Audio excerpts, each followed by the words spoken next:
हरिशंकर परशाई की कहानी, चुनाव के ये अनंत आशावान। चुनाव के नतीजे घोषित हो गए। अब मातम पुरुषी का काम ही रह गया। इतने बड़े बड़े हारे हैं कि मुझ जैसे की हिम्मत मातम पुरुषी की भी नहीं हो रही।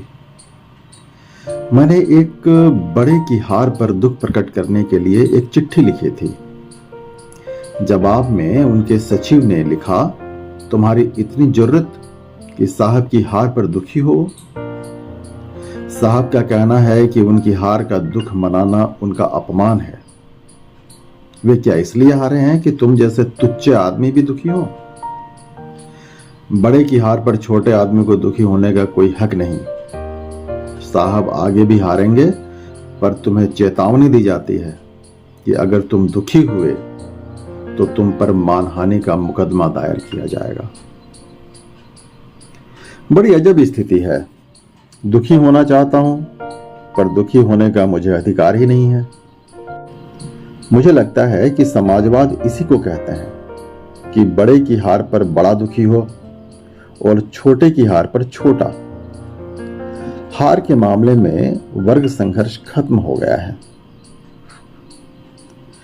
मैं अब किसी की हार पर दुख की चिट्ठी नहीं लिखूंगा, पर जो आस पास ही हारे बैठे हैं उनके प्रति तो कर्तव्य निभाना ही पड़ेगा। चिट्ठी में मातम पुरुषी करना आसान है, मैं हंसते हंसते भी दुख प्रकट कर सकता हूं, पर प्रत्यक्ष मातम पुरुषी कठिन काम है। मुझे उनकी हार पर हंसी आ रही है, पर जब वे सामने पड़ जाएं तो मुझे चेहरा ऐसा बना लेना चाहिए जैसे उनकी हार नहीं, मेरे पिता की आज सुबह ही मृत्यु हो गई है। इतना अपने से नहीं सधता। प्रत्यक्ष मातम पुरुषी में मैं हमेशा फेल हो जाता हूं। मगर देखता हूं कुछ लोग मातम पुरुषी करके खुश होते हैं। लगता है भगवान ने उन्हें मातम पुरुषी की ड्यूटी के लिए ही संसार में भेजा है। किसी की मौत की खबर सुनते ही वे खुश हो जाते हैं। दुख का मेकअप करके फौरन उस परिवार में पहुंच जाते हैं।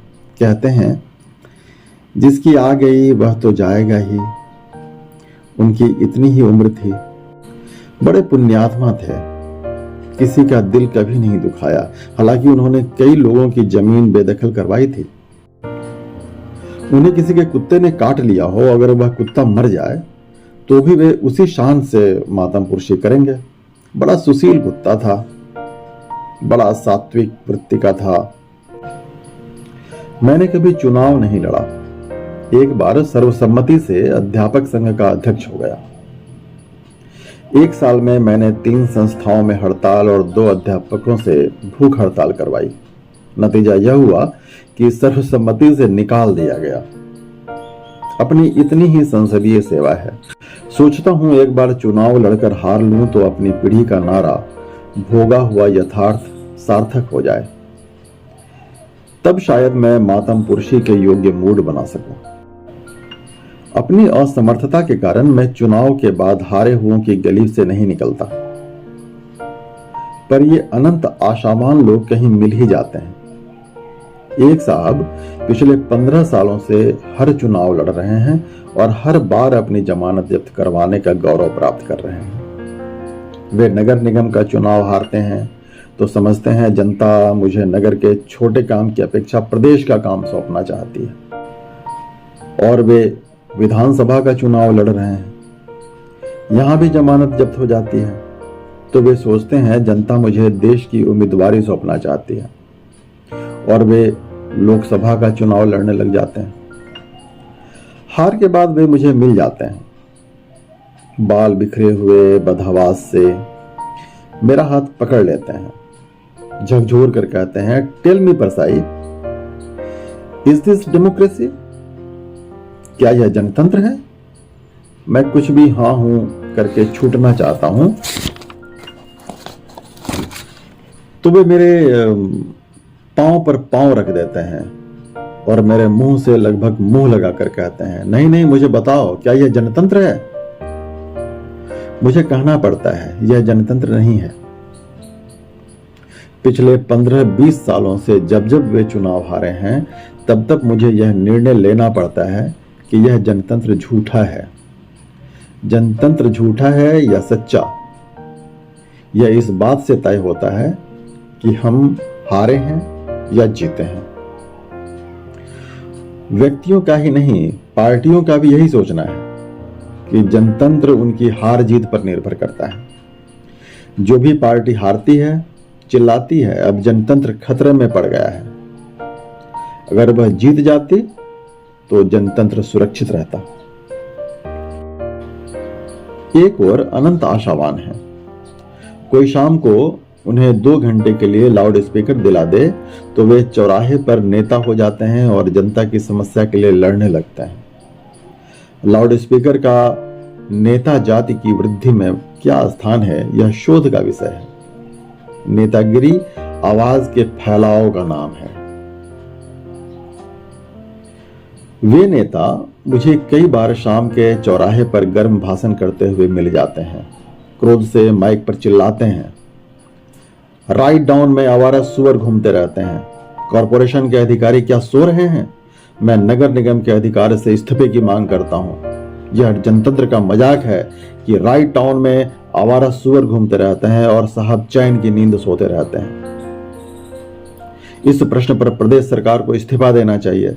मैं भारत सरकार से इस्तीफे की मांग करता हूं। राइट टाउन में आवारा सुअर को लेकर वे भारत सरकार से पिछले 10 सालों से इस्तीफा मांग रहे हैं, पर सुअर भी जहां के तहां हैं और सरकार भी। मगर वे लाउड स्पीकरी नेता अपनी लोकप्रियता के बारे में इतने आश्वस्त हैं कि हर चुनाव में खड़े हो जाते हैं। उनकी जमानत जब्त हो जाती है, पर मैंने उनके चेहरे पर शिकन नहीं देखी। मिलते ही कहते हैं पैसा चल रहा है, शराब चल रही है। उन्होंने अपनी हार का एक कारण ढूंढ निकाला है कि चुनाव में पैसा और शराब चल रहा है और वे हरा दिए जाते हैं। वे खुश रहते हैं। उन्हें विश्वास है कि जनता तो उनके साथ है, मगर यह पैसा और शराब के कारण दूसरे को वोट नहीं देती है। वे जनता से बिल्कुल नाराज नहीं है। वे इस बात को जायज मानते हैं कि मतदाता उसी को वोट दे जो पैसा और शराब दे। अभी तो लोकसभा के चुनाव में जमानत जब्त कराने के बाद मिले तो खुश थे, बड़े उत्साह से बोले, वही हुआ, पैसा चल गया, शराब चल गई। हमारे मनीषी जी छोटा चुनाव कभी नहीं लड़ते, हर बार सिर्फ लोकसभा का चुनाव लड़ते हैं। उनकी भी एक पार्टी है, अखिल भारतीय पार्टी। लोगों ने उनका नाम कभी नहीं सुना होगा। उनका नाम है वज्रवादी पार्टी। वाद है वज्रवाद और संस्थापक हैं डॉक्टर वज्र प्रहार। इस पार्टी की स्थापना मध्य प्रदेश के एक कस्बे टिमरनी में डॉक्टर वज्र प्रहार ने की थी और वे जब देश में अनुयायी ढूंढने निकले तो हमारे शहर में उन्हें मनीषी जी मिल गए। पार्टी में कुल 2 सदस्य हैं और क्रांति के बारे में बहुत गंभीरता से सोचते हैं।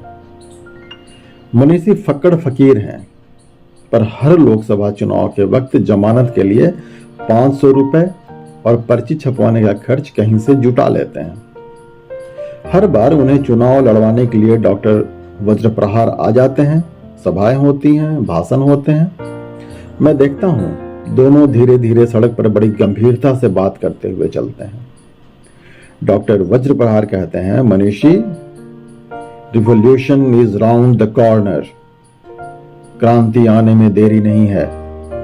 तब मनीषी जी कहते हैं, पर डॉक्टर साहब, क्रांति का क्या रूप होगा और उसके लिए उन्हें कैसे ऐलान करना चाहिए? डॉक्टर साहब कहते हैं, वो तुम मेरे ऊपर छोड़ दो। आई शैल गिव यू गाइडलाइंस। मैं तुम्हें निर्देश करूंगा, पर तुम जनता को क्रांति के लिए तैयार कर डालो। ये दोनों सच्चे क्रांतिकारी कई सालों से गंभीरतापूर्वक क्रांति की योजना बना रहे हैं, पर पार्टी में तीसरा आदमी अभी तक नहीं आया। इस बार मैंने पूछा, मनीषी जी, डॉक्टर वज्रप्रहार नहीं आए? मनीषी जी ने कहा, मेरा उनसे सैद्धांतिक मतभेद हो गया है। भारतीय राजनीति की कितनी बड़ी विडंबना है कि जिस पार्टी में दो ही आदमी हैं उन्हीं में सैद्धांतिक मतभेद हो जाए। मनीषी ने कहा, उनकी चिट्ठी आई है, इस पर्चे में छपी है। उन्होंने अपना पर्चा बढ़ा दिया, इंटरनेशनल न्यूज। डॉक्टर साहब का बड़ा गंभीर पत्र है। I am replying you to the political part of your letter. Manishi ji की जमानत जब्त हो गई, पर क्रांति की तैयारी दोनों नेता बराबर करते जा रहे हैं। एक दिन मैंने पोस्टर चिपके देखा, जनता के उम्मीदवार केसर सिंह को वोट दो। कोई नहीं जानता ये कौन है। जिस जनता के उम्मीदवार हैं वह जनता भी नहीं जानती। किसी ने मुझे बताया कि वे जो खड़े हैं ना, वही हैं सरदार केसर सिंह। मैंने पूछा, किस मकसद से आप चुनाव लड़ रहे हैं? उन्होंने सादा सा जवाब दिया, मकसद? अजी मकसद या क्या यह कम है कि आप जैसे आदमी पूछ रहे हैं सरदार केसर सिंह कौन है?